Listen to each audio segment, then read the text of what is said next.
అంటే కోవిడ్ టైంలో ఎట్లా అయిపోయిందంటే మేడం, నేను సడన్‌గా సిక్ అయిపోయాను. ఇంట్లో పేరెంట్స్ చాలా అది that was a different time కదా! చాలా రోజు కాల్ చేయడము, ఫాలో అప్ చేయడం, "ఏం కాదు నాన్న." ఇంకా జస్ట్ ఒక 2 డేస్‌లో నేను సో ఫోన్ చేసి మీకు ధైర్యం చెప్పారు. అంత నేనున్నాను గదా! ఏదన్నా ఉన్నా గూడా నేను చూసుకుంటాను. నువ్వు వర్రీ అవ్వద్దు. అట్లా నాకు ఒకలాంటి సపోర్ట్ అనేది అనిపిచ్చింది madam. He does not have any deficiencies అమ్మా. No, sir. Nothing. No sir. He is perfectly all right sir. Okay. అతని సంబంధాలు తీసుకొచ్చాడా, అతనే మిమ్మల్ని పెళ్లి చేసుకున్నాడా? లేదు సార్. అతని అంటే ఎవరైతే సంబంధం తీసుకొచ్చాడో ఆ సార్‌కి ఈ అబ్బాయి కూడా అప్రోచ్ అయ్యాడండి. ఓకే. ఇట్లా అతనికి ఏమైనా ప్రాబ్లమ్స్ ఉన్నాయా? ఏమీ లేవా మీ హస్బెండ్? ఏం లేదు సార్. హి ఈస్ నార్మల్ అండి. ఎందుకు ఇలా డిజేబుల్డ్ పర్సన్ చేసుకోవాలని ఎందుకు అనుకున్నాడట? అడిగానండి. అడిగితే లేదు, నాకు అసలు నేను కొన్ని రీజన్స్ వల్ల నేను మ్యారేజే వద్దనుకున్నాను. నాకు బేసికల్‌గా నాకు పాలిటిక్స్ సైడ్ అట్లా ఇంట్రెస్ట్ ఉంది. నేను మ్యారేజ్ వద్దనుకొని కొంచెం సోషల్ వర్క్ అది అనుకున్నాను. కానీ నేను వరుసగా ఫెయిల్యూర్ అవుతూ వస్తున్నాను. సో మా అమ్మ ఏమో పెళ్లి చేసుకుంటే నీ లైఫ్ ఇట్లా ఉంటది అని చెప్తుంది. ఇంకా అమ్మ కోసమైనా సరే పెళ్లి చేసుకోవాలనుకున్నప్పుడు నేను జస్ట్ చూస్తుంటే నాకు మీరు చూడగానే మీరు నచ్చారు. సో మా అత్తగారిది బేసికల్‌గా చాలా హెల్పింగ్ నేచర్ అండి. నాకు ఇప్పుడు ప్రెజెంట్ కూడా మా అమ్మ తర్వాత అమ్మలాగా మేడం తను. మీ అత్తగారు మంచిగా చూసుకుంటారు మేడం, బాగా చూసుకుంటారు. మంచిగా చూసుకుంటారు. వచ్చి ఒక బయట ఉంటది, ఇక్కడ ఉండదా? వేరే కంట్రీలో ఉంటుందా? తనేంటంటే వాళ్ళది కడప సైడ్ మేడం. సో అక్కడ చిన్నప్పటి నుంచి పరిస్థితులు అక్కడ బాగాలేవు కాబట్టి తను ఒక 20 years నుంచే అరబ్ కంట్రీలో వెళ్ళి తను అక్కడ వర్క్ చేసుకుంటూ తను గెట్ ఆన్ చేస్తారు. మీ ఆయన ఏం పని చేస్తారమ్మా? తనైతే కొద్ది రోజులు చేస్తారు, మానేస్తారు. Most of the time he's idle madam. Ideal. అది మీకు తెలుసమ్మా మ్యారేజ్ ముందు దట్ ఈస్ ఐడియల్ అని? అంటే అప్పుడు వరకు PVR లో బెంగళూరులో చేస్తున్నాను అని చెప్పారు. రైట్. ఈ లాక్డౌన్ టైంలోనే నేను మానేసాను, ఇంకెటు హైదరాబాద్ షిఫ్ట్ అవ్వడం కదా, పెళ్ళైన తర్వాత నేను ఇక్కడ చూసుకుంటాను అని చెప్పేసి అన్నారు సార్. మీ ఏజ్ ఎంతమ్మా? ప్రెసెంట్ నా ఏజ్ 34. అతనికి 36. రైట్. ఓన్లీ వన్ చైల్డ్, అతను ఒకడే? లేదు సార్, ఇద్దరు బ్రదర్స్ అండి. ఓకే. ఇద్దరు బ్రదర్స్. మీ సిస్టర్ కూడా మ్యారేజ్ అయిందమ్మా? మ్యారేజ్ అయింది. వాళ్ళు బాగానే ఉన్నారా? వాళ్ళు బాగున్నారు మా. ఓకే. ఇతనితో ప్రాబ్లం ఏంటి? మీ ఇద్దరే ఉంటారు మీ ఇంట్లో. సిస్టర్ మ్యారేజ్ చేసుకున్న వ్యక్తికి విజన్ ఎలా ఉందమ్మా? ఈజ్ అతనికి also perfect. Is perfect. Also perfect sir. ఈమెది అయినాకనే ఆమెదండి, ఈమె చిన్న ఆమెదా. వాళ్ళిద్దరు బాగున్నారు లైఫ్. ఈమెది ఇట్లా అయిందని ఆమె చేసుకున్నాను. ఇద్దరు బట్ రిలేషన్స్ లో వచ్చింది సార్, ఇంకా తనకి మంచి మ్యాచ్ వచ్చింది, చేసుకుంది సార్. మ్యారేజ్ అయిన ఎంత కాలం బాగున్నారండి మీరు? జస్ట్ ఒక 1-2 months మేడం అంతే. అసలు ఏమైందమ్మా చెప్పు. పెళ్లి బాగా జరిగింది, అందరూ వచ్చారా? పెళ్లికి కూడా అయితే కరోనా టైమా? కరోనా టైం సార్, ఎవ్వరూ రాలేదు సార్ అక్కడ. యాక్చువల్లీ సార్ నేను ఇక్కడ ఓపెన్ గా మా మిస్టేక్ కూడా చెప్పేయాలనుకుంటున్నాను. చెప్పమ్మా. ఎందుకనంటే వాళ్ళు ఎవరు పెళ్ళి చూసాం సార్, ఫోన్లలోనే మాట్లాడుకున్నాం అంతా. మా అత్తగారు ఫస్ట్ రావాలనుకున్నారండి, కువైట్లో ఉన్నారు, రావాలనుకున్నారు. కానీ లాక్డౌన్స్ వల్ల ఇప్పుడు ఫ్లైట్స్ అది ఇబ్బంది, ఆబ్వియస్లీ నేను రాలేను అనేసి అన్నారు. సరే అండి, ఇక్కడ మీ వాళ్ళు ఎవరు ఉంటారు అంటే ఆ టైంకి వస్తారు, వాళ్ళ అమ్మమ్మ గారు ఇక్కడే ఉంటారు, వస్తారు అని చెప్పేసి అన్నారు. ఈ అబ్బాయి ముందు వస్తాడు, తర్వాత వాళ్ళ టైంకి వస్తారు అని చెప్పేసి అన్నారండి. సర్లే అనేసి అని అనుకున్నాం మేడం. తీరా పెళ్లి బట్టలు షాపింగ్ అంతా అయ్యింది, ఆ ముహూర్తం వచ్చింది. ఫస్ట్ ఒక డేట్ అన్నారండి 19th అని. అది నేను ఓకే అని ఫిక్స్ అయిపోయాము. మళ్ళీ తర్వాత కాదు 26th అన్నారు. ఓకే సరేలే, కోవిడే కాబట్టి పెద్దగా హడావిడి ఏం లేదు. ఆర్య సమాజ్ లో జరిగిందండి 2021 అమ్మా. 2021 మేలో. మేలో ఆర్య సమాజ్ లో జరిగిందండి మాకు పెళ్లి.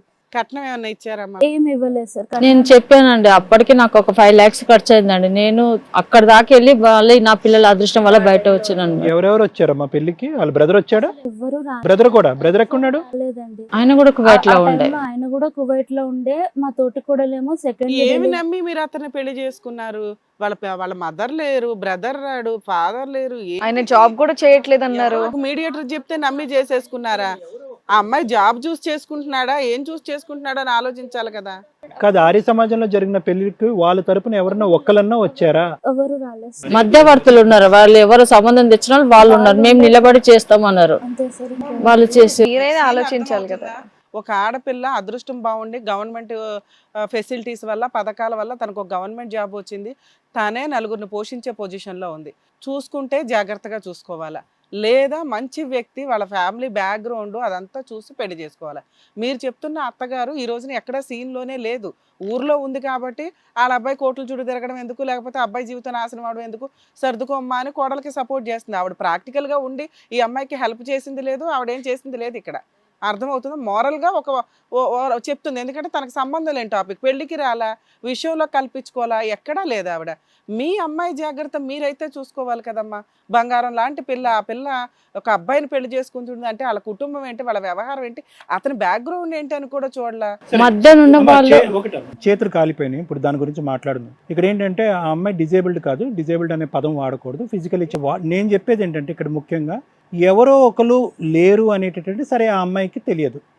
మీరు ఉన్నారు కదా, మీరెందుకు చూడలేదు? అది నా డౌట్ ఏంటంటే మీరు ఎందుకు ఇన్వాల్వ్ అవ్వలేదు? లేదండి, నన్ను మాట్లాడనివ్వలేదండి. వాళ్ళ అత్తగారు కూడా మీరు ఏం పెట్టకుండా చేసేయండి అంటే, లేదమ్మా నాకు ఒక్క రూపాయి కూడా లేదు నా దగ్గర, నేను ఇప్పుడు చేయలేను అని అంటే, నేను చేసుకుంటానమ్మా, నేను చేసుకుంటాను, నీ కొడుకు అనుకొని ఇది చేసేయండి అనేసి నాకు ఇట్లా మాట్లాడి హాస్పిటల్ నుండి ఆడియో కాల్ మాట్లాడారా, వీడియో కాల్ వీడియో వీడియో కాల్లో మాట్లాడారు. ఇలా దయచేసి అమ్మా నీ కొడుకు లెక్క అనుకోనేసానని వాళ్ళు వచ్చిన వాళ్ళు కూడా వాళ్ళకి ఏం ఆశ పెట్టిందో ఏమో, మేము నిలబడి చేస్తాము అని అంటే, లేదు నాతో కాదు అని అంటే అన్ని వాళ్ళే ఇది చేసిరండి. ఇంకో అబ్బాయికి మ్యారేజ్ అయిందా వాళ్ళకి? ఆయనకి అయ్యిందా ఆల్రెడీ? ఆయనకి అయ్యింది మేడం. అయితే ఆ మ్యారేజ్ కి మాకేమన్నారంటే, ఒకవేళ మేము రాలేకపోయినా మా తోటికోడలు తను అప్పుడు సెకండ్ డెలివరీ కోసం తను ఇండియాలోనే ఉన్నారు మేడం. అంటే తను లాక్డౌన్ లో ఇక్కడికి వచ్చి స్టక్ అయిపోయారు, వాళ్ళ మదర్ ఎక్స్పైర్ అయిన ఉండే. సో మేము రాకపోయినా తోటికోడలు వస్తుంది, వాళ్ళ నాన్నగారు వస్తారు అని చెప్పేసి మా బావగారు మాట్లాడారండి.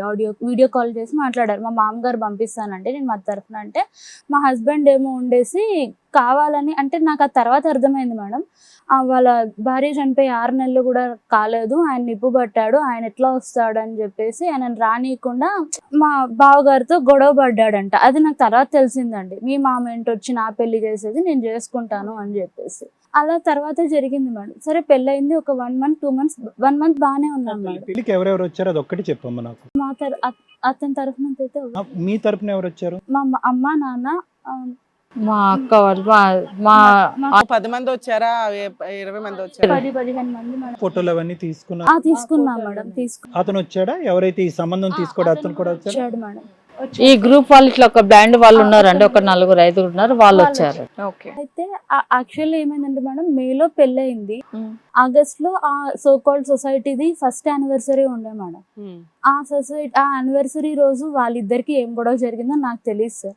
ఎవరికి? ఆ ఇన్ఛార్జ్ కి, మీ హస్బెండ్ కి ఏం గొడవ జరిగిందో తెలీదు. తర్వాత అంటే డిస్ట్రిబ్యూషన్స్ దాంట్లో వీళ్ళు చూసుకున్నారు మేడం. సంథింగ్ ఎక్కడో ఫైనాన్షియల్ ఇదిలో ఇద్దరికి ఎక్కడో చెడింది. అయితే తర్వాత ఈ నుండి నువ్వు ఇంకా గ్రూప్లో ఉండాల్సిన అవసరం లేదు, నీకెందుకు అవంతా పంచాయతీలు అయిపోయింది, నీ పని ఏదో నువ్వు చూసుకున్నట్టుగా ఉండొచ్చు కదా అనేసి అని అన్నారు మేడం.